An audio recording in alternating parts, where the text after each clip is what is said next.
যানজটপ্রবণ এলাকায় মনোরেল সংযোগ, স্কুল শিক্ষার্থীদের জন্য একটি বিদেশি ভাষা শিক্ষা বাধ্যতামূলক করা, এলাকাভিত্তিক স্বাস্থ্যকর্মী নিয়োগ, দক্ষ জনশক্তি তৈরি এবং 20,000 কিলোমিটার খাল খননের পরিকল্পনা বিএনপির।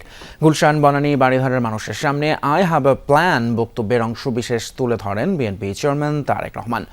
বলেন, নির্দিষ্ট এলাকা ধরে নয়, বরং গোটা দেশ নিয়ে পরিকল্পনা রয়েছে। এ সময় বিরোধী পক্ষের অহেতুক সমালোচনার পরিবর্তে ভালো কাজের প্রতিযোগিতার নতুন রাজনৈতিক সংস্কৃতি চালুর কথা বলেন তারেক রহমান। দাবি করেন, বিএনপির মতো অন্য কোনো দলের সুনির্দিষ্ট পরিকল্পনা নেই দেশ নিয়ে। নির্বাচনে আচরণবিধি লঙ্ঘন হওয়ার আশঙ্কায় ভোট না চেয়ে নগরবাসীর কাছে বরং সহযোগিতা চান বিএনপির চেয়ারম্যান।